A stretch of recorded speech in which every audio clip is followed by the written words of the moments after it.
Welcome once again to FYI. I'm Barry ZeVan, and my guest today is a lovely lady named Joy Sorich, who has the joy of tea in her head and in her business. And Joy, welcome. Thank you, Barry. Wonderful to see you. We met at a book signing. Yes.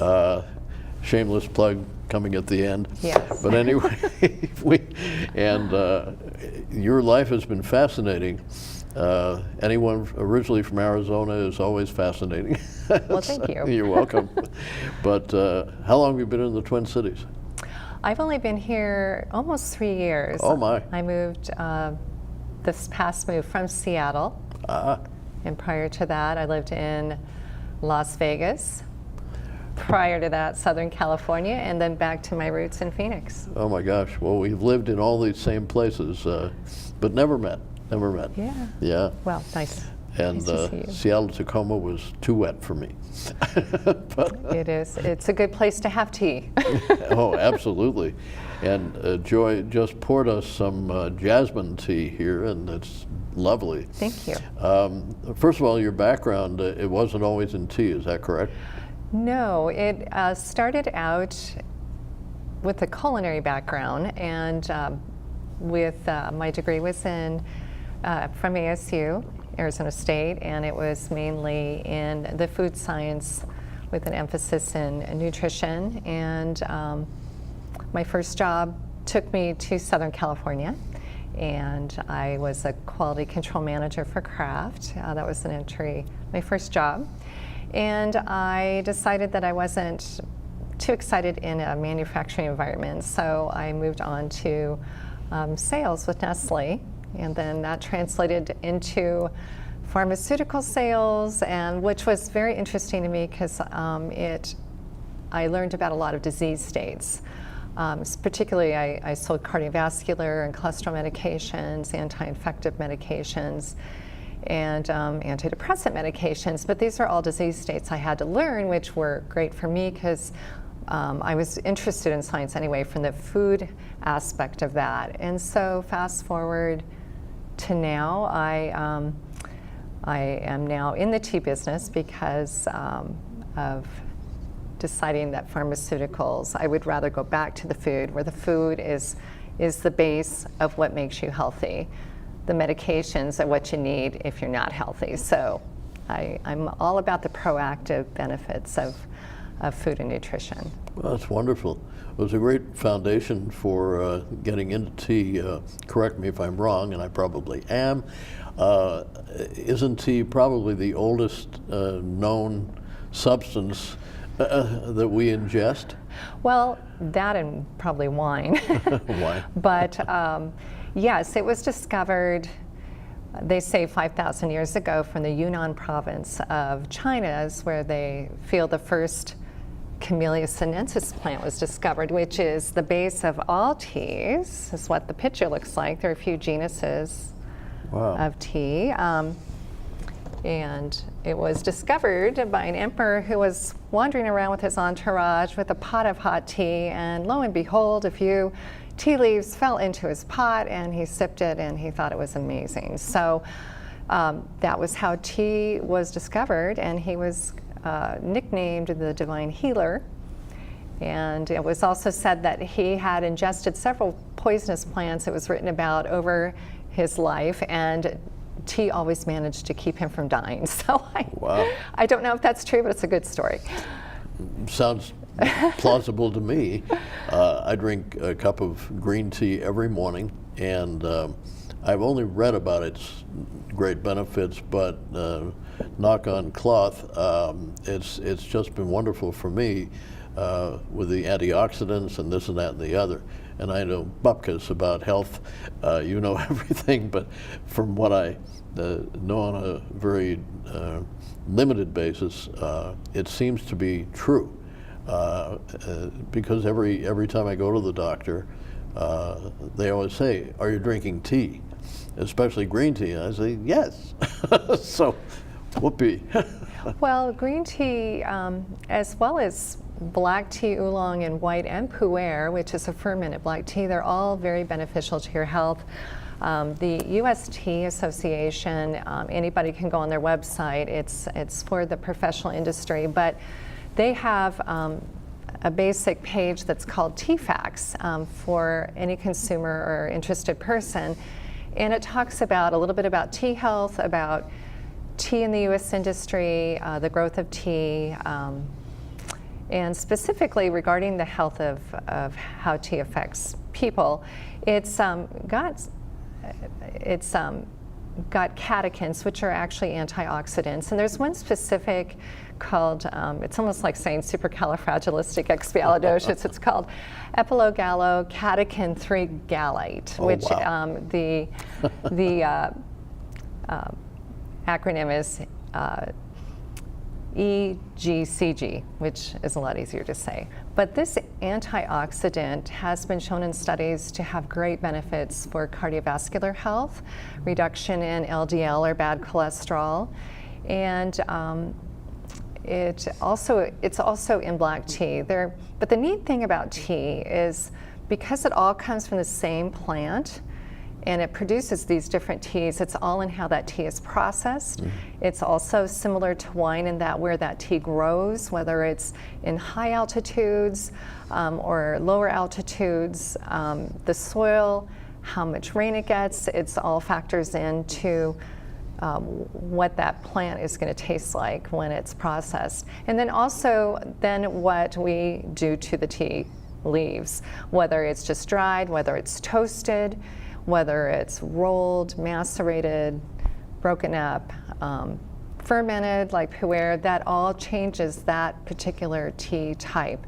And those tea types then produce different antioxidants, which give different benefits. So if someone says, what's the best tea to drink? I say all tea is the best to drink because they all have great benefits. And that translates to food. I mean, wine has antioxidants, chocolate, all my favorite things. So if you just think of plants as having their own medicinal properties, tea definitely has some very strong health benefits in its antioxidant properties. It also has some good benefits in anti-cancer properties as well.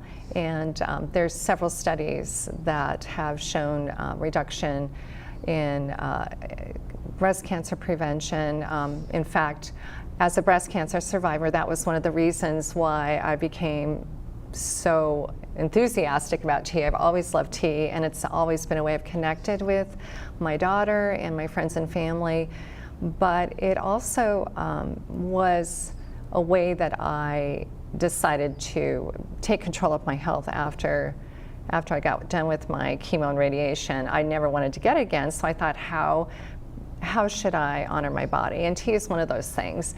And there's studies, very good studies, that show that organic green tea is the way to go as part of cancer prevention. And it is because of the property in it that attacks the mitochondrium in the cell of the cancer. So it prevents it from replicating. So why I say organic is because tea, not all tea is the same. It does, there are issues if it's been exposed to pesticides, if it's grown near industry, it can be contaminated with heavy metals. And if those things are in those tea leaves, then that can compromise your immune system. So that's why I say it should be organic, it should be tested, or it's been certified organic by a reputable company. So that is why I started this company, because I found that not all tea was equal. Some of the tea I tested in my research to start Cup of Joy was, is it clean? Would I drink it myself? Would I give it to my friends? And not all of it was clean. So that's why I decided to start this company. And I love talking about just how great tea is and helping others just to be their optimum selves in health and wellness. So that's... I wonder why the British, in our culture, our society, since they're the mother country, we can say that. But why the fascination in the United Kingdom for tea? Oh my, there's some good history with the Brits and tea. So backtrack, the Chinese discovered tea, or that was the first documented source of knowing about tea. And they held on to it for, a couple thousand years before their monks decided to go and to Korea and to Japan. They introduced it there. The emperors and their families and the monks were really the only people that had access to tea. And at that point, it was ground like matcha, and it was also consumed like food. And then fast forward a few thousand years later, we're into the 1600s, and the tea routes open up, or the spice routes open up, and Europe discovers tea.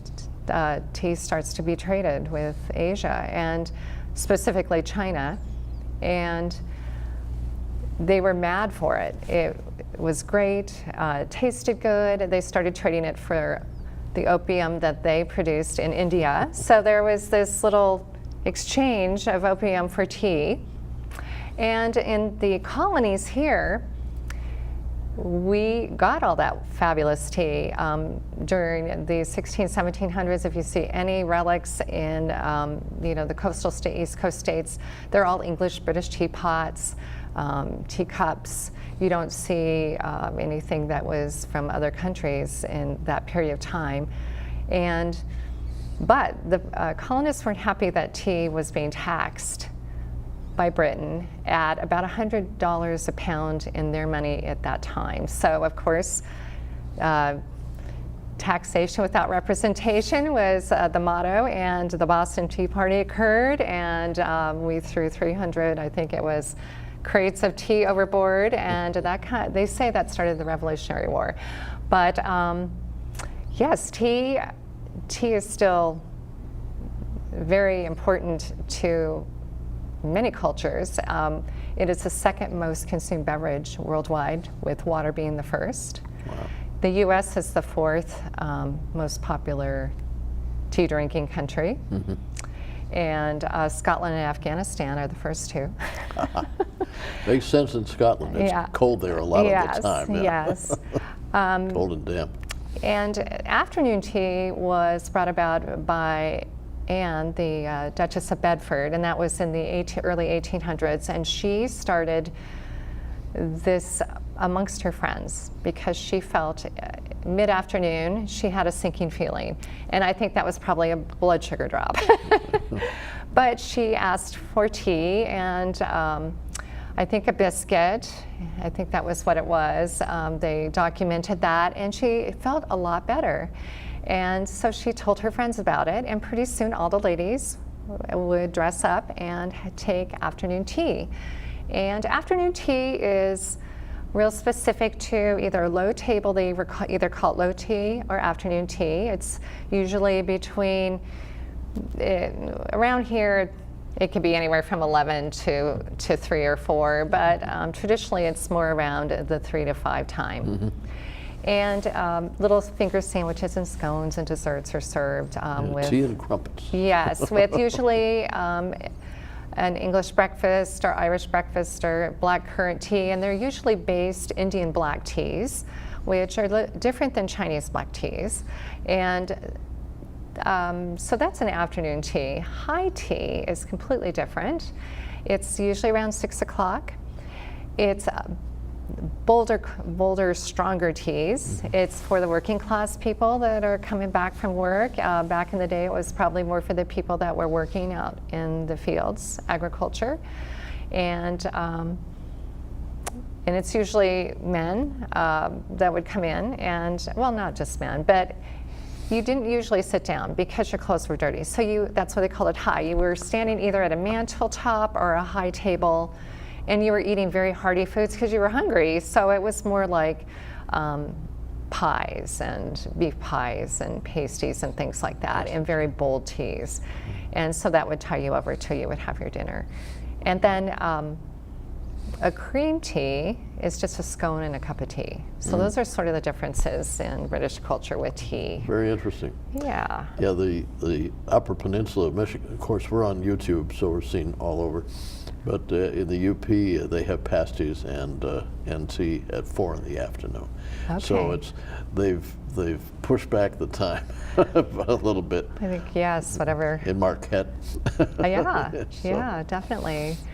Well, you know, talking about tea and the U.S., we actually invented tea bags. So gosh. I broke one of these open, and I don't know if you can see it, but this is jasmine green tea, which is the jasmine green tea you are drinking. So you can see there is a difference.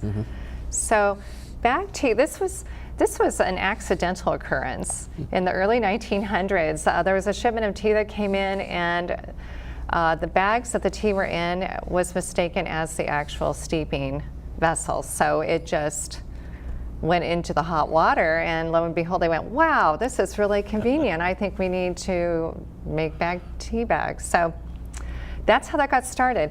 But you can see that the tea really changes. So bag tea is made a couple ways. It's either the fanning, so the grinding of the tea, or it's the leftovers of the tea, of the premium tea that's been sifted through a tray. So think the dustings of a cereal box is what bag tea can be. So what does that translate to for us as a tea drinker?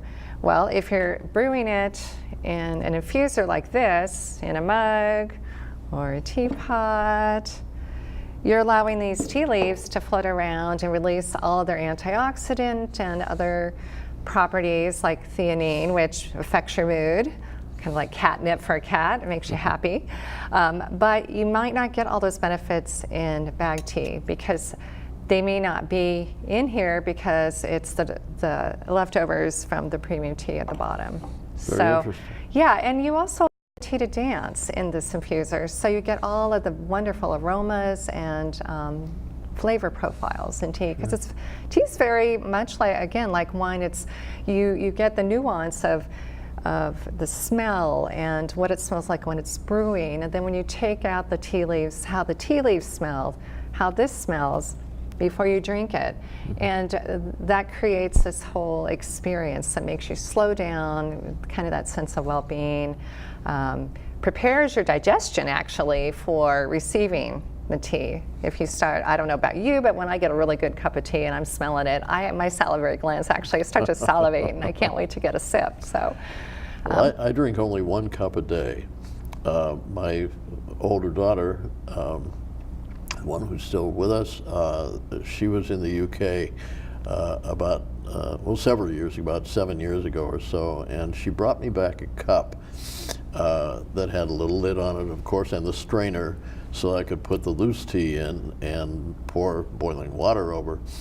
And the kind I drink is called gunpowder green tea because it explodes. Yep. They're these little tiny nuggets, and in the tin, of course, where you put it in your cup, then when it hits boiling water, it's like gunpowder, it explodes. And that's why they call it gunpowder green tea. But one thing I did notice on the tin, it said to only steep it for about 30 seconds. Well, sometimes I forget, and I let it steep for 2 minutes. And it gets, of course, darker and darker and darker in the cup. Is there a proper time to not let it steep so long? Or? I'm glad you asked that question, Barry. Okay. There's a lot of times people say, I don't like green tea. It's bitter, it's astringent, makes my mouth dry. Why would anybody drink it? What actually could be occurring is that it's steeped at a boiling temp, and that's not correct for green tea. You boil tea for black tea, and this is rooibos, which is technically not tea. It's a South African redbush plant, but it needs to be brewed at just to simmering. So in temperature terms, that would be about 180, 185. So that's the first thing. Temperature is very important for brewing tea, particularly white and green tea. And so green tea, if you're steeping it, like this one I steeped at 185, and I let it set for 3 minutes. And it was perfect because you're allowing it to release the antioxidants, but you're not steeping it at such a high temperature that you're pulling all the caffeine out of it, what caffeine is in there. That's the one thing that causes part of that bitterness. And then you're burning the leaves as well, because green tea is not oxidized like black tea. It's basically toasted or steamed based off of whether you're Japanese tea, so that's sencha, or whether you're a Dragon Well green tea from China. But both of them, this is processed by steaming. That sets the color and stops it from oxidizing. This one's toasted, typically in a wok in China. Both have kind of a vegetative, this is more spinachy, this is more slightly toasted. Mm-hmm. Both are green tea, both China, Japan. But they both steep around that 180, 185. Any higher than that, and then you risk having a cup of bitter tannic tea. So, in other words, hopefully I'm getting this correctly, that you don't boil the water, you in the tea kettle where I'm boiling the water, should I take it off just before it starts whistling? As when you see the little bubbles forming around, okay. And you can see it's just not where it's getting to a roiling boil, like where it's just wanting to boil. It's almost even just before that. It's a simmer, okay, where the little bubbles are starting. The almost boil is where oolong comes in. That is the in-between tea to black and green. Mm-hmm. Another way to process tea. Another great tea that has great health benefits for memory and weight loss, actually. Mm-hmm. So could use that. Yeah, so again, on the back of my tea bags you can find steeping instructions. They're like the entire steeping instruction is on there, mm-hmm, for all teas. But again, the U.S. Association has steeping instructions. And again, the way the tea within each tea category is processed, you know, that's where it's fun to play with the tea. Mm-hmm. You know, you start with the base directions, and then you find what you really like, because tea is very personal. So you may find you like a stronger cup of tea, then more of a mild steeping. Add more leaves to the tea. Just don't add more temperature. Mm-hmm. You could add even a little more time, but just don't add more temperature, because that's when it can get bitter. Is there a way to drink too much tea? Well, you could maybe get a little too much caffeine, okay, through the day. And I heard, excuse me for interrupting, I've heard that tea has more caffeine than coffee. Is that correct? It's not correct. It okay, has about half the amount. Oh. Yes. Okay. So. See, you learn things right here. I'm sorry, go ahead. Yeah, caffeine is really interesting with tea. There are a couple things that factor into how caffeinated a tea is. For one, it's how much it's oxidized. So black tea and pu'er tea are the most oxidized tea. They will have the most caffeine. Green tea will have anywhere from 15 milligrams to 70 milligrams. Again, it depends on how much it's oxidized. It also depends on how big the tea leaf was when it was picked, because caffeine is the tea plant's mechanism acting as a bug repellent. So when the leaves are blooming, and typically bugs tend to be a little more active in the summer than in the early spring. So in the summer, when the leaves are tiny, it tends to have a higher level of caffeine in the leaves, because they're trying to repel the bugs. The bigger leaves in the bottom tend to have less caffeine, and leaves that are picked in the early spring tend to have a little less caffeine. So that also factors into it. But all tea does have a certain amount of caffeine. It just depends on what kind, how it's oxidized, and when in the year it's picked. So, that's wonderful but information. it'll never be as much. Coffee typically has 100 on up. Yeah. And black tea is usually like 100 or less. I mean, very low. I had a friend in the coffee business once from Costa Rica, and I won't go into a long story, but he did tell me that had the FDA existed when coffee was introduced to the United States, it wouldn't have passed muster, because it would be considered a major drug. And so he said it flew under the radar at the right time. So. Well, it's probably the caffeine part. That's Yes, the drug yeah. part, yes. I would say people that do have caffeine sensitivities, you know, if you drink a lot of black tea, or for that matter, maybe green or oolong tea that tends to be on the higher spectrum of caffeine in its category, you may get a little bit of the jitters, but I find I usually start in the morning, I'll start with a good black tea, or I'll start with my favorite Dragon Well green. And then as the day progresses, I will go to a white tea, or I might even switch to a completely uncaffeinated non-tea product like a rooibos, the South African red bush plant, or tisane, which tisane is any herbal tea that's not from the Camellia sinensis plant. And like chamomile would be a great example of tisane. What, maybe it's just me, or maybe a few of us, sometimes when I've drunk coffee at night, just before bed, I've done it almost to keep me awake, and it puts me to sleep. How would that caffeine put me to sleep?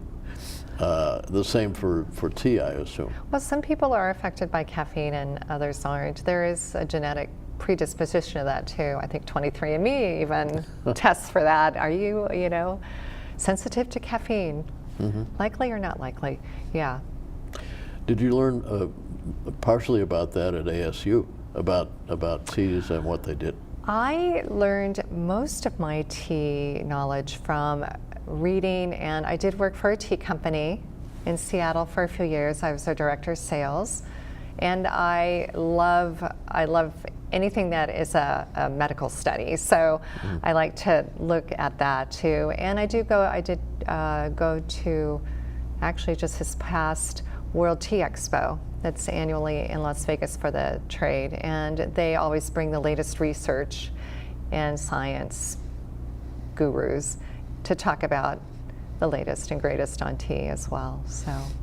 Well, we only have about 45 seconds left or so, but to wrap it up, people, when they want to get your tea, how long, by the way, has it been on the market?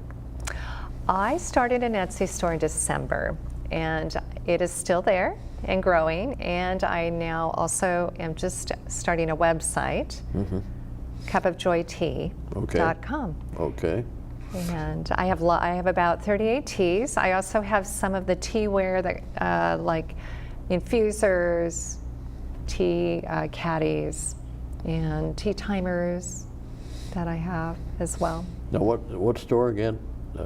Cup of Joy Tea.